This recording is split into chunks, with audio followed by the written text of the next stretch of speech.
Hi everyone, অনেকে আমার কাছে জিজ্ঞেস করছেন ভাই আমি ফ্রিল্যান্সিং করতে চাই, ফ্রিল্যান্সিং আমি কীভাবে শুরু করব।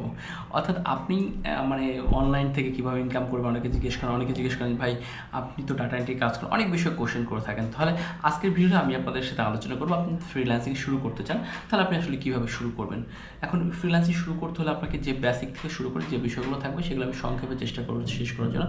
যদি আপনার মনে হয় যে একটু সময় রয়েছে, ধৈর্য রয়েছে, তাহলে আমি আশা করি আপনি সম্পূর্ণ ভিডিও দেখবেন। দেখলে আশা করি আপনার অনেক অনেক বেশি হেল্প হবে। আমি অনেক বেশি পেঁচাবো না, ঘুরাবো না এবং সহজভাবে বলে দেবো আপনাকে। ওকে, আপনি যদি ফ্রিল্যান্সিং করতে চান, আমি কিন্তু কোনো স্ক্রিপ্টও লিখে নেই যে আপনারা হয়তো ভাবতেন স্ক্রিপ্ট লিখেছি। আরেকটা কথা রয়েছে আপনাদের সাথে, আমার একটা হেল্প লাগবে আপনাদের। আমার নতুন একটা ইউটিউব চ্যানেল রয়েছে, আপনারা কিন্তু স্ক্রিনে দেখতে পাচ্ছেন, ডিসকভার দ্য কান্ট্রি টিভি। এইটা একটা নতুন চ্যানেল। এই চ্যানেলের মাধ্যমে আমি নতুন কিছু এক্সপেরিমেন্ট করতেছি। যদি আমি সাকসেস হই, যদি আমি টাকা ইনকাম করতে পারি, তাহলে আশা করি আপনাদের জন্য বা দারুণ কিছু নিয়ে আসবো ফ্রিতে। যদি আমি না ইনকাম করতে পারি, তাহলে আপনার জন্য শুধু আপনাদের সময় নষ্ট করবো না, আগে শিখে। সো আমি চাচ্ছি যে আমি আগে শিখে, তাই আপনাদের থেকে আমার মিনিমাম 1000 সাবস্ক্রাইবার খুব প্রয়োজন। তাই আপনারা আশা করি ধুমসে একদম উড়াধুরাভাবে 1000 সাবস্ক্রাইবার পূরণ করে দেবেন। আশা করি সাপোর্টটা খুব প্রয়োজন আপনারা করবেন। ওকে, তাহলে চলো আমরা শুরু করা যাক আবার। ওকে, ফ্রিল্যান্সিং শুরু করতে হলে আপনার মন মানসিকতা আগে ঠিক করতে হবে। আপনি কি ফ্রিল্যান্সিং করতে চান বা অনলাইন থেকে টাকা ইনকাম করতে চান কিনা। আপনি যদি দোটায় থাকেন, না চাকরি করবো না ফ্রিল্যান্সিং করবো, তাহলে হবে না। আপনাকে যে কোনো একটা থেকে স্থির থাকতে হবে। যে কোনো কাজের যে কোনো ক্ষেত্রে সাকসেসের মূল মন্ত্র হচ্ছে আপনাকে সেখানে একদম দৃঢ় স্থির থাকতে হবে এবং আপনার সংকল্প থাকতে হবে, আপনার প্রতিজ্ঞা থাকতে হবে যে না আমি এই কাজ থেকে সাকসেস হব। যদি আপনি এই প্রতিজ্ঞা করেন, তাহলে আমি বলবো আপনি নেক্সট স্টেপে আসেন, ভিডিওটা কন্টিনিউ করেন। Okay fine. যদি আপনি প্রতিজ্ঞা করেন বা আপনি যদি ধীরে স্থির করেন যে আমি ফ্রিল্যান্সিং শিখবো, টাকা ইনকাম করব, তারপরে যেটা করতে হবে, আপনাকে ফ্রিল্যান্সিং শুরু করতে হলে কয়েকটা বিষয় আপনার লাগবে। সেটা হচ্ছে আপনাকে একটা কম্পিউটার লাগবে, অর্থাৎ ল্যাপটপ হোক ডেস্কটপ হোক, যে কোনো একটা লাগবে। অনেকে জিজ্ঞেস করেন ভাই মোবাইল দিয়ে কি করা যাবে। না ভাই, মোবাইল দিয়ে আসলে ফ্রিল্যান্সিং বা প্রফেশনাল কাজ করা যায় না। হয়তো অল্প কিছু টাকা ইনকাম করতে পারেন, যা দিয়ে আপনার সংসার, বাচ্চা কাচ্চা, ছেলে মেয়ে, ওয়াইফ, এগুলো আপনি চালাইতে পারবেন না। সো আপনাকে বলবো, আপনাকে যেটা করতে হবে সেটা হচ্ছে আপনাকে একটা কম্পিউটার থাকতে হবে। ভালো ইন্টারনেট ব্যবস্থা থাকতে হবে। সেটা হতে পারে ওয়াইফাই হতে পারে, বা হয়তো পারে মডেম হতে পারে, যে কোনোভাবে একটু ইন্টারনেট ব্যবস্থা ভালো রাখতে হবে। অনেক বেশি স্পিড এমন না, মোটামুটি মিডিয়ামে স্পিড রাখতে হবে। তারপর হচ্ছে আপনাকে রাত জাগার একটা ট্রেন্ডে থাকতে হবে। দেখেন, রাত জাগা যে ম্যান্ডেটরি এমন না। রাত জাগলে কী হবে, প্রথম অবস্থা আপনার রাত জাগতে হবে। এটা অনেকে বলবে না জাগা লাগে না, হ্যান তেন অনেক কিছু, বাট প্রথম অবস্থা রাত জাগতে হবে। কেন জাগতে হবে? কারণ আমরা যেসব কান্ট্রি ক্লায়েন্টে কাজ করবো, তাদের যখন দিন তখন আমাদের রাত। সো আমাদের তাদের সাথে টাইমিংটা মেনটেন করে চলতে হয়।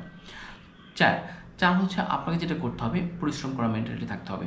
আপনাকে যে 8 ঘন্টা 10 ঘন্টা, অনেকে প্রশ্ন করে ভাই আমি যদি ডেলি 2-3 ঘন্টা সময় দিই আমি কি টাকা ইনকাম করতে পারবো? না ভাই, আপনাকে এটা 2-3 ঘন্টা না, আপনাকে 15-16 ঘন্টা কাজ করা লাগতে হবে, অর্থাৎ আপনার কাজ শেখার জন্য। অর্থাৎ আপনাকে কোনো টাইম নাই ফ্রিল্যান্সিং করার জন্য, আপনাকে অফুরন্ত টাইম দিতে হবে।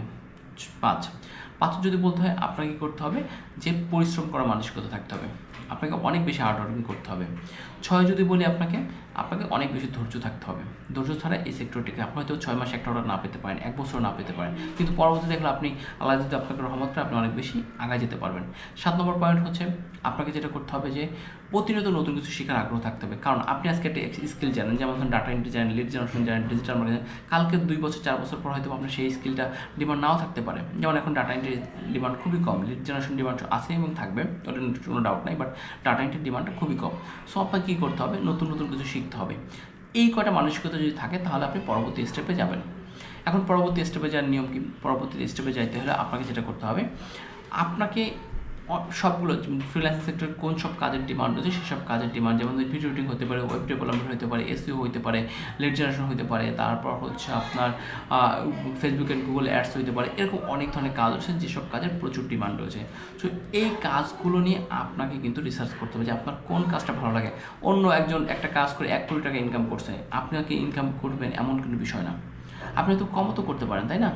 বেশিও করতে পারেন। সো আপনার যে কাজটা ভালো লাগবে আপনি ঠিক সেই কাজটাই করবেন। যে কাজটা ভালো লাগে না, আপনার করতে কমফোর্ট ফিল করেন, সেই কাজটা আপনি করবেন না।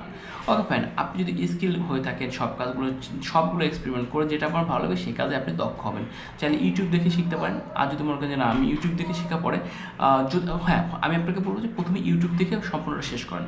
তারপর যদি মনে হয় যে আপনার মেন্টর প্রয়োজন, তখন আপনি যে কোনো একটা ভালো কোচিং সেন্টারে ভর্তি হতে পারেন। আমার সাজেস্ট থাকবে, আমার কোনো স্পন্সর না, কোনো দালালি বা ধরনের কিছু না, আমি কোডম্যান বিডিকে সাজেস্ট করবো। কোডম্যান বিডি খুবই ভালো।